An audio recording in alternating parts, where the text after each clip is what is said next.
الله أكبر.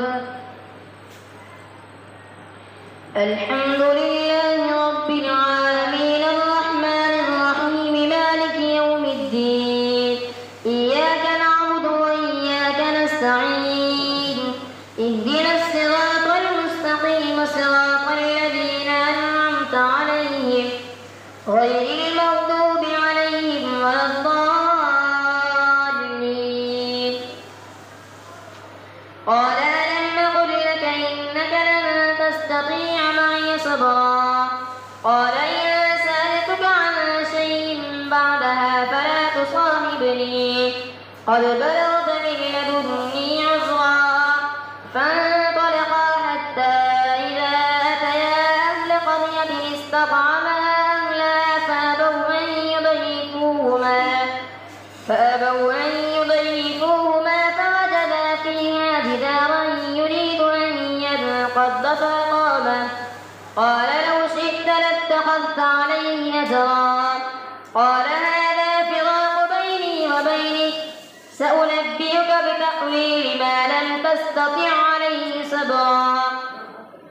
أما السفينة فكانت لمساكين يعملون في البحر فأردت أن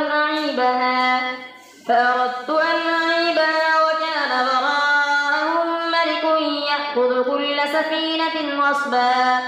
وأما الغلام فكان أبواه مؤمنين فخشينا أن يرهقهما طغيانا وكفرا فأردنا أن يبدلهما ربهما خيرا منه زكاة وأقرب رحما. وأما الجدار فكان لغلامين يتيمين في المدينة وكان تحته كنز لهما وكان أبوهما صالحا فأراد ربك أن يبلغا أشدهما ويستخرجا كنزهما رحمة من ربك وما فعلته عن أمري ذلك تأويل ما لم تسطع عليه صبرا. ويسألونك عن ذي القرنين قل سأتلو عليكم منه ذكرا. إنا مكنا له في الأرض وآتيناه من كل شيء سببا فأتبع سببا حتى إذا بلغ مغرب الشمس وجدها تغرب في عين حمئة ووجد عندها قوما قلنا يا ذا القرنين إما أن تعذب وإما أن تتخذ فيهم حسنا. قال أما من ظلم فسوف نعذبه ثم يرد إلى ربه فيعذبه عذابا نكرا. وأما من آمن وعمل صالحا فله جزاء الحسنى وسنقول له من أمرنا يسرا. ثم أتبع سببا حتى إذا بلغ مطلع الشمس وجدها تطلع على قوم لم نجعل لهم من دونها سترا كذلك وقد أحطنا بما لديه خبرا. ثم أتبع سببا حتى إذا بلغ بين السدين وجد من دونهما قوما لا يكادون يفقهون قولا قالوا يا ذا القرنين إن يأجوج ومأجوج مفسدون في الأرض فهل نجعل لك خرجا على أن تجعل بيننا وبينهم سدا. قال ما مكني فيه ربي خير فأعينوني بقوة نجعل بينكم وبينهم ردما. آتوني زبر الحديد حتى إذا ساوى بين الصدفين قال انفخوا حتى إذا جعله نارا قال آتوني يفرغ عليه قطرا فما استطاعوا أن يظهروه وما استطاعوا له نقبا. قال هذا رحمة من ربي فإذا جاء وعد ربي جعله دكا وكان وعد ربي حقا. وتركنا بعضهم يومئذ يموج في بعض ونفخ في الصور فجمعناهم جمعا وعرضنا جهنم يومئذ للكافرين عرضا. الذين كانت أعينهم في غطاء عن ذكري وكانوا لا يستطيعون سمعا أفحسب الذين كفروا أن يتخذوا عبادي من دوني أولياء إنا أعتدنا جهنم للكافرين نزلا قل هل ننبئكم بالأخسرين أعمالا الذين ضل سعيهم في الحياة الدنيا وهم يحسبون أنهم يحسنون صنعا أولئك الذين كفروا بآيات ربهم ولقائه فحبطت أعمالهم فلا نقيم لهم يوم القيامة وزنا ذلك جزاؤهم جهنم بما كفروا واتخذوا آياتي ورسلي هزوا إن الذين آمنوا وعملوا الصالحات كانت لهم جنات الفردوس نزلا خالدين فيها لا يبغون عنها حولا قل لو كان البحر مدادا لكلمات ربي لنفد البحر قبل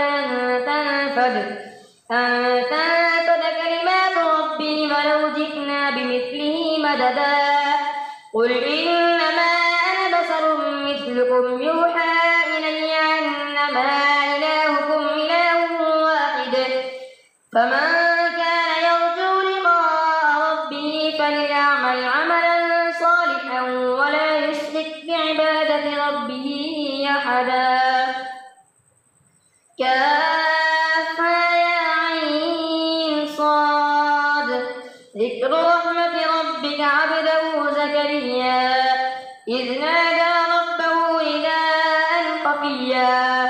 قال رب إني وهن العظم مني واشتعل الرأس شيبا ولم أكن بدعائك رب شقيا وإني خفت الموالي من ورائي وكانت امرأتي عاقرا فهب لي من لدنك وليا يرثني ويرث من آل يعقوب واجعله رب رضيا يا زكريا إنا نبشرك بغلام اسمه يحيى لم نجعل له من قبل سميا قال رب أنى يكون لي غلام وكانت امرأتي عاقرا وقد بلغت من الكبر عتيا قال كذلك قال ربك هو علي هين وقد خلقتك من قبل ولم تك شيئا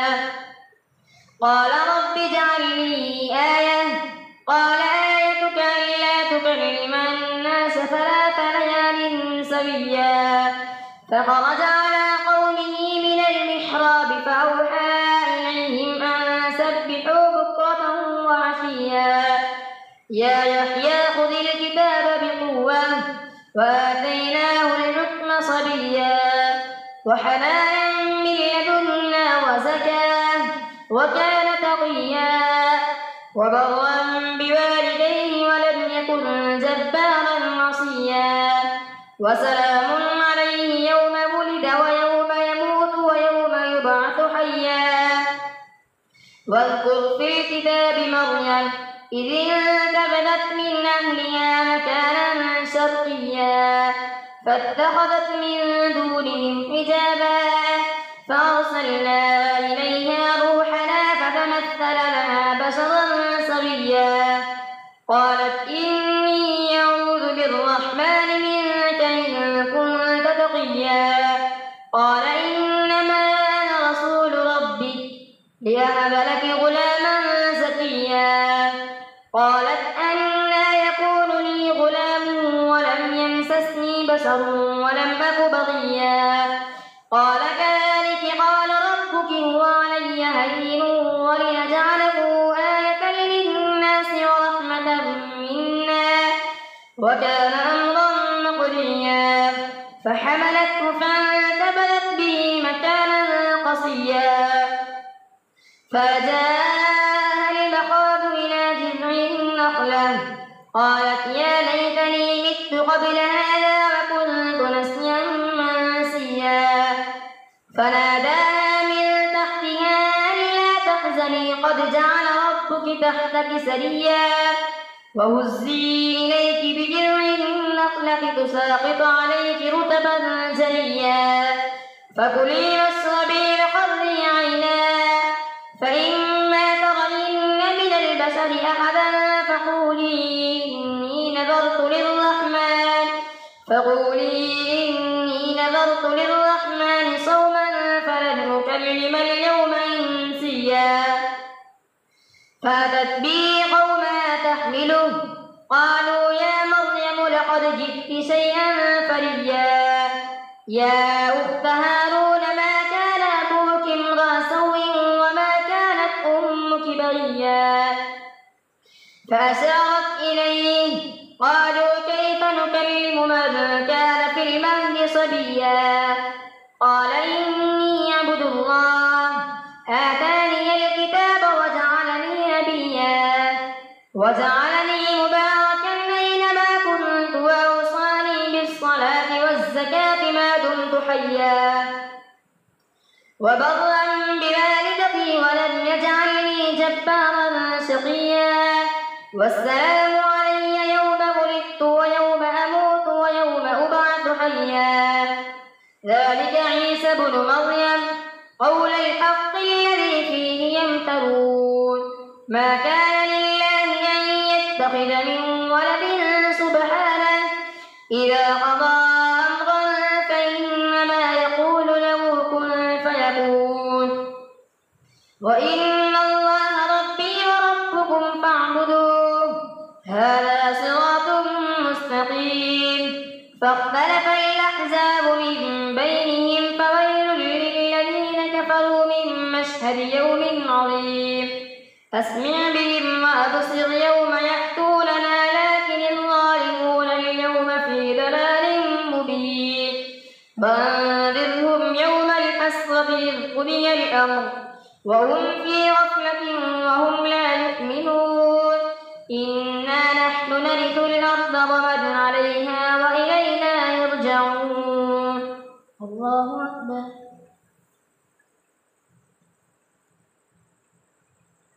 سمع الله لمن حمده الله أكبر الله أكبر الله أكبر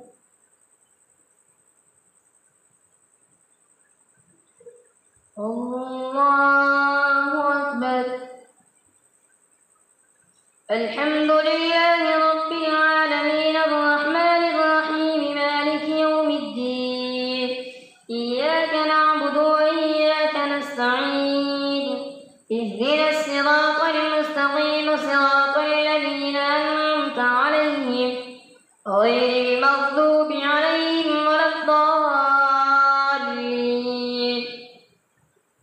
واذكر في الكتاب إبراهيم إنه كان صديقا نبيا إذ قال لأبيه يا أبت لم تعبد ما لا يسمع ولا يبصر ولا يغني عنك شيئا يا أبت إني قد جاءني من العلم ما لم يأتك فاتبعني يهدك صراطا سويا يا أبت لا تعبد الشيطان إن الشيطان كان للرحمن عصيا يا أبت إني أخاف أن يمسك عذاب من الرحمن فتكون للشيطان وليا قال راغب أنت عن آلهتي يا إبراهيم لئن لم تنته لأرجمنك واهجرني مليا قال سلام عليك سأستغفر لك ربي إنه كان بي حفيا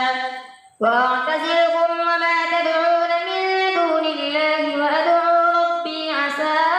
ألا أكون بدعاء ربي شقيا فلما اعتزلهم وما يعبدون من دون الله وهبنا قال سلام عليك سأستغفر لك ربي إنه كان بي حفيا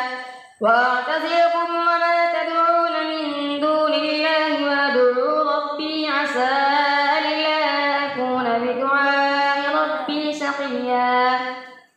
فلما اعتزلهم وما يعبدون من دون الله وهبنا له إسحاق ويعقوب وكلا جعلنا نبيا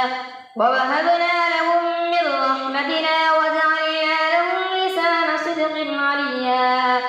واذكر في الكتاب موسى إنه كان مخلصا وكان رسولا نبيا وناديناه من جانب الطور الأيمن وقربناه نجيا ووهبنا له من رحمتنا أخاه هارون نبيا واذكر في الكتاب إسماعيل إنه كان صادق الوعد وكان رسولا نبيا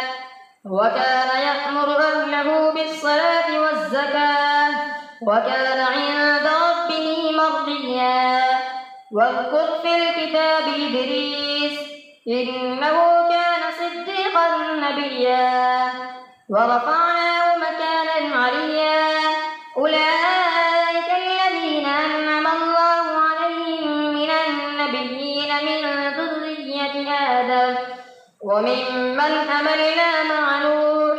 ومن ذرية إبراهيم وإسرائيل وممن هدينا واجتبينا إذا تتلى عليهم آيات الرحمن خروا سجدا وبكيا الله أكبر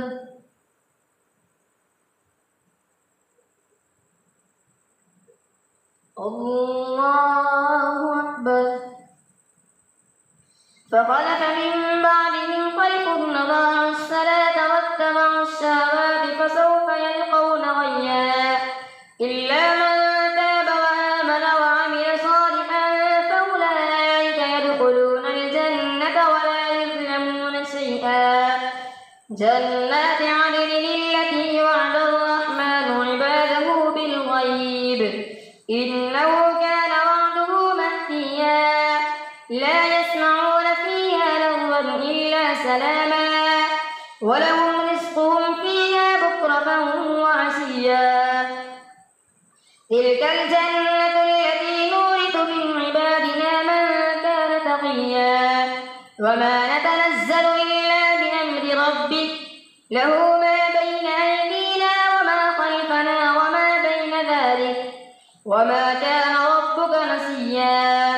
رب السماوات والأرض وما بينهما فاعبده واصطبر لعبادته هل تعلم له سميا ويقول الإنسان أئذا ما مت لسوف أخرج حيا أولا يذكر الإنسان أنا خلقناه من قبل ولم يك شيئا فوربك لنحشرنهم الشياطين ثم لنحضرنهم حول جهنم جثيا ثم لننزعن من كل شيعة أيهم أشد على الرحمن عتيا ثم لنحن أعلم بالذين هم أولى بها صليا وإن منكم إلا واردها كان على ربك حتما مقضيا ثم ننجي الذين اتقوا ونذر الظالمين فيها جثيا وإذا تتلى عليهم آياتنا بينات قال الذين كفروا